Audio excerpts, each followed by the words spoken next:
السلام علیکم لسنرز، آج جو میں ناول ریڈ کرنے جا رہی ہوں وہ ہے کلب جو کہ تحریر ہے ایمان فاطمہ کی۔ چلیے شروع کرتے ہیں اس کی تیسری قسط۔ اب دیکھو نا، اس طرح کسی کو تم پر شک بھی نہیں ہوگا۔ سب یہی سوچیں کہ اگر تم نے حملہ کروایا ہوتا تو تمہاری منگیتر ادھر نہ ہوتی، نہ ہی وہ مرتی۔ میں نے تو… اشرف کے اگلے الفاظ منہ میں ہی رہ گئے۔ بختیور نے اسے گریبان سے پکڑ کر اٹھایا اور ایک زوردار مکہ اس کے منہ پر جڑ دیا۔ اشرف کی آنکھیں خوف سے پھیل گئیں۔ اپنی بکواس بند کرو اشرف، وہ چلایا تھا۔ اشرف کی ناک سے خون کی لکیر جاری ہو گئی۔ مجھے معاف کر دو بختیور، میں تو… دفع ہو جاؤ یہاں سے۔ بختیور نے اسے زوردار دھکا دیا۔ آنکھیں آگ برس رہی تھیں۔ ملک اشرف کو اب اپنی غلطی کا احساس ہوا تھا۔ وہ کچھ کہنے لگا پر بختیور نے انگلی اٹھا کر اسے چپ رہنے کو کہا۔ اس سے پہلے کہ میں تمہیں جان سے مار دوں، میرے گھر سے دفع ہو جاؤ۔ اشرف نے اس وقت وہاں سے جانے میں ہی عافیت سمجھی تھی۔ وہ لمحے لمحے ڈگ برتا باہر چلا گیا۔ بختیور خود کو کمپوز کرتا صوفے پر بیٹھ گیا۔ ذہن میں اشرف کی کہی گئی بات اٹک گئی تھی۔ سب یہی سوچیں گے اگر تم نے حملہ کروایا ہوتا تو تمہاری منگیتر ادھر نہ ہوتی، نہ ہی وہ مرتی۔ اس نے آنکھیں بند کر لی تھیں۔ اریج کی موت کا ذمہ دار کہیں نہ کہیں وہ خود بھی تھا۔ نہ وہ اس مال میں حملہ کرواتا، نہ وہ مرتی۔ اسے یاد تھا آخری بار اریج نے اسے کال پر بتایا تھا کہ وہ شاپنگ کے لیے آئی تھی، پر اس کے وہم و گمان میں بھی نہیں تھا کہ وہ آدمی جسے وہ یہ سب کچھ بتا رہی تھی اگلے 5 منٹ میں ساری بلڈنگ اس کے سر پر آن گرے گی۔ وہ آدمی جس سے اس نے بے تحاشا محبت کی تھی ایک دن اس کی موت کی وجہ بن جائے گا۔ تم نے اسے مار دیا بختیور، تم نے اپنے ہاتھوں سے اپنی محبت کو مار دیا۔ بختیور نے آواز پر ایک جھٹکے سے آنکھیں کھولیں۔ آس پاس دیکھا، وہاں کوئی نہیں تھا، پر وہ آواز، وہ ابھی بھی سنائی دے رہی تھی۔ تم نے اسے مار دیا، تم نے اسے مار دیا۔ یوں لگ رہا تھا جیسے کوئی اس کے کان کے بالکل پاس کھڑا چیخ رہا تھا۔ میں نے اسے نہیں مارا۔ کانوں پر ہاتھ رکھ کے نفی میں سر ہلایا۔ آواز پورے گھر میں گونجی تھی۔ سنا تم نے؟ میں نے اسے نہیں مارا، وہ ہذیانی انداز میں چلایا تھا۔ باہر کھڑے گارڈز آواز سن کر بھاگتے ہوئے اندر آئے تھے، مگر وہاں ان کے مالک کے علاوہ کوئی موجود نہیں تھا۔ گارڈز نے آپس میں نظروں کا تبادلہ کیا، جیسے سمجھ نہ پا رہے ہوں یہاں ٹھہریں یا واپس چلے جائیں۔ بختیور کی نظر ان سب پر پڑی۔ وہ تیز نظروں سے ان کو گھور رہا تھا، پھر گہرا سانس لیتے گھر سے باہر چلا گیا۔ ڈرائیور سے اپنی گاڑی کی چابی لی، گارڈز کو بھی ساتھ آنے سے منع کر دیا۔ وہ کچھ دیر اکیلا رہنا چاہتا تھا، پرسکون فضا میں سانس لینا چاہتا تھا۔ شاید اسی طرح وہ ان آوازوں سے چھٹکارا پا سکے۔ دوپہر سے شام ہونے کو تھی۔ آسمان اب سرمئی رنگ پھیلا چکا تھا۔ پارک میں موجود لوگ اپنے اپنے گھروں کو روانہ ہو رہے تھے۔ زویا ابھی تک اسی درخت کے نیچے بیٹھی تھی۔ فہد کو اس نے بہت پہلے ہی گھر واپس بھیج دیا تھا۔ پینٹنگ کا سامان اسی طرح پڑا تھا۔ آج اس نے کچھ بھی پینٹ نہیں کیا، سارا وقت بس وہیں بیٹھی آس پاس چلتے خوش باش چہروں کو دیکھتی رہی تھی۔ پھر اچانک جیسے ہی خیال آیا، خدیجہ ضرور اس کا انتظار کر رہی ہوں گی۔ اسے یہاں آئے بھی تو کافی دیر ہونے کو تھی۔ پارک میں اب اکا دکا لوگ ہی موجود تھے۔ وہ جلدی سے اٹھی، سامنے رکھا سامان سمیٹنے لگی، اور تبھی ایک پینٹنگ برش اس کے ہاتھ سے چھوٹ کر نیچے گر گیا۔ چونکہ جہاں وہ کھڑی تھی وہ جگہ ذرا ڈھلان کی صورت میں تھی، اسی لیے برش نیچے کی طرف لڑکتا گیا تھا۔ وہ گہرا سانس لیتے نیچے اترنے لگی، نظریں برش پر تھیں۔ اس سے پہلے کہ وہ برش تک پہنچتی، کسی کے سفید جوگرز برش پر آ گئے تھے۔ چٹک کی آواز پر وہ دونوں ہی رک گئے۔ نوارد نے اپنا پاؤں اس جگہ سے ہٹایا تو دیکھا برش 2 حصوں میں تقسیم ہو گیا تھا۔ زویا کے چہرے پر ناگواری ابھری۔ نظر اٹھا کر اپنے برش کا قتل کرنے والے کو دیکھا۔ سیاہ پینٹ شرٹ، بکھرے بال، وہ اس رف سے حلیے میں بہت اچھا لگتا تھا۔ زویا آگے آئی، جھک کر برش کے دونوں ٹکڑے اٹھائے، کھڑی ہو کر اسے دیکھا۔ وہ اسے سوری یا میں نے نہیں دیکھا جیسے الفاظ کی توقع کر رہی تھی، مگر وہ بس خاموش کھڑا تھا۔ تم اندھے ہو کیا؟ چہرے پر تیوریاں چڑھائیں۔ کیا؟ بختیور نے ابرو اچکائے، آنکھیں چھوٹی کر کے سر سے لے کر پیر تک اس لڑکی کا جائزہ لیا۔ جانتے بھی ہو؟ برش کے ٹکڑے بختیور کے سامنے کیے۔ تم نے ابھی میرا ایک بہت ہی مہنگا برش توڑ دیا۔ اب وہ برش اتنا بھی کوئی مہنگا نہیں تھا، مگر وہ زویا ہی کیا جو ہر چھوٹی بات پر بھی بحث نہ کرے۔ یہ تو تمہیں اپنا برش یہاں پھینکنے سے پہلے سوچنا چاہیے تھا کہ یہ کتنا مہنگا ہے، تلخی سے کہتا آگے بڑھ گیا تھا۔ مطلب ایک تو اندھوں کی طرح چلتے پھرتے دوسروں کا نقصان کرتے پھرو، اور بجائے معافی مانگنے کے الٹا ہی ایٹیٹیوڈ دکھایا جا رہا ہے۔ زہا نے کرتے ہوئے سوچا۔ وہ مرد اب وہاں سے جا چکا تھا۔ وہ اپنے سامان کی طرف آ گئی۔ اسے اندھیرا ہونے سے پہلے گھر پہنچنا تھا۔ اگلا سارا ہفتہ وہ بہت مصروف رہی۔ ایگزامز قریب تھے، اسی لیے کتابوں سے سر اٹھانے کی فرصت نہیں ملی تھی۔ ابھی ابھی وہ کتابیں رکھ کر کچھ دیر آرام کرنے کے لیے کمرے میں آئی تھی۔ سائڈ ٹیبل پر اخبار کھلا پڑا تھا، جس پر کچھ دن پہلے ہونے والے دھماکے کی شہ سرخیاں نمایاں تھیں۔ مال میں دھماکے کے باعث 600 افراد کی موت، متعدد زخمیوں میں عورتوں اور بچوں کی تعداد زیادہ۔ پولیس ابھی تک حادثے میں ملوث مجرموں کو پکڑنے میں ناکام۔ ملک بھر میں لوگوں کا احتجاج جاری۔ صبح سے کئی بار اس اخبار کو پڑھ چکی تھی۔ یہ کوئی پہلی بار نہیں تھا جب اس نے کسی کی موت کی خبر اخبار میں پڑھی تھی۔ بیڈ گراؤنڈ سے ٹیک لگائے زویا نے آنکھیں موند لیں۔ وہ دن یاد کیا جب پہلی بار اپنے گھر میں آیا اخبار اٹھا کر پڑھا تھا۔ اس کے باپ کی موت کو ایک ہفتہ گزر گیا تھا۔ گھر میں ہر وقت خاموشی رہنے لگی تھی۔ ابھی بھی اس کی ماں اور بھائی اپنے کمروں میں تھے۔ وہ اپنے کمرے سے نکل کر لاؤنج میں آئی۔ سامنے ہی ٹیبل پر اخبار نظر آیا۔ وہ کل بھی اسے اٹھا کر پڑھنے لگی تھی، مگر اس کے بھائی نے وہ اخبار اس کے ہاتھ سے لے لیا تھا۔ یہ تمہارے کام کی چیز نہیں ہے کنول، جاؤ اموں کو ان کے کمرے میں پانی دے کر آؤ۔ اس کے باپ کا قتل ہوا تھا، وہ جانتی تھی، مگر کیسے، کیوں، کس نے کیا؟ یہ سوال اس نے کبھی کسی سے نہیں پوچھے تھے، نہ اسے کسی نے بتایا تھا، مگر اسے اتنا تو پتا تھا کہ اس کے سارے سوالوں کے جواب اس اخبار میں چھپے تھے۔ وہ دبے دبے قدموں سے چلتی ٹیبل تک آئی، اخبار اٹھا کر کھولا۔ اخبار کھولتے ہی اس کی نظر وہاں بنی ایک تصویر پر پڑی۔ وہ اس کے باپ کی تصویر تھی، جس کے نیچے لکھا تھا، A S P Kamran Tahir پر نامعلوم افراد نے حملہ کر کے ان کا قتل کر دیا۔ حملے میں ملوث افراد کا پولیس ابھی تک سراغ نہیں لگا پائی۔ حکومت کی جانب سے ان کے اہل خانہ۔ وہ ابھی آگے پڑھ ہی رہی تھی، مگر اس سے پہلے ہی اس کی ماں کے کمرے کا دروازہ کھلنے کی آواز آئی۔ اس نے اخبار فوراً ٹیبل پر رکھا۔ کمل، یہاں کیا کر رہی ہو؟ وہ اس کی طرف آئی تھی۔ میں خشک لبوں پر زبان پھیری۔ مجھے نیند نہیں آ رہی۔ ماں کا چہرہ نم پڑا۔ آ جاؤ، میرے ساتھ سو جاؤ۔ وہ اسے اپنے ساتھ لیے کمرے میں چلی گئی تھی۔ دروازے پر ہونے والی دستک اسے ہال میں واپس لے آئی تھی۔ آنکھیں کھولی تو دروازے کے پاس عائشہ کھڑی تھی۔ عائشہ اور اس کا گھر ساتھ ساتھ تھا، دونوں کی اچھی خاصی دوستی تھی۔ وہ زویا سے 3 سال بڑی تھی۔ زویا کے لیے وہ دوست کم، بہن زیادہ تھی۔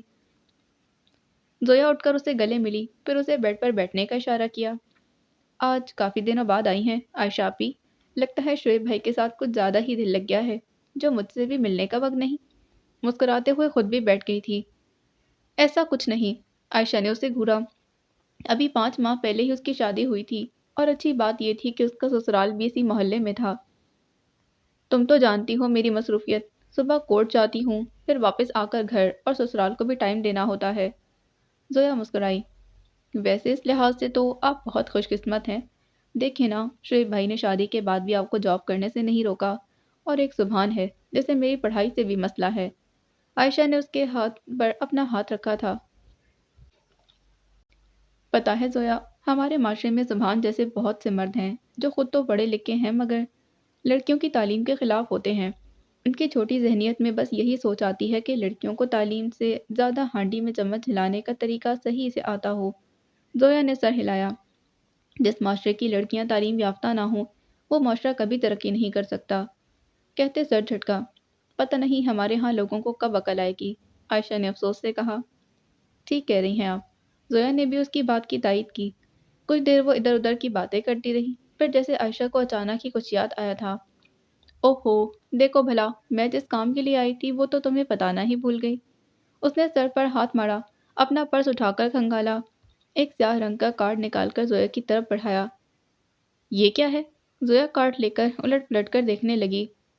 میری ایک فرینڈ ملک کے بہت مشہور آرٹسٹ ہے، اگلے ہفتے یہیں اسلام آباد میں اس کی پینٹنگ کی ایگزیبیشن ہے۔ میں نے سوچا کہ تم بھی آنا چاہو تو تمہارے لیے بھی ایک کارڈ لے آئی ہوں، پر میرے پاس تو ٹائم ہی نہیں، میرے ایگزامز ہونے۔ تمہارے ایگزامز میں ابھی 2 ہفتے باقی ہیں، عائشہ نے اس کی بات کاٹی۔ ہر وقت کتابی کیڑا بننے کی ضرورت نہیں ہے، کبھی لائف کو انجوائے بھی کر لیا کرو۔ پر میں وہاں جا کر کیا کروں گی؟ کیا مطلب ہے کیا کروں گی؟ وہاں جا کر پینٹنگز دیکھنا، تمہارا مائنڈ فریش ہو جائے گا۔ اور ہاں، ایک اور بات، عائشہ ذرا آگے کو ہوئی، وہاں پڑھنا بہت سے سیاست دان اور بڑے بڑے بزنس مین بھی ہوں گے، تو تم ذرا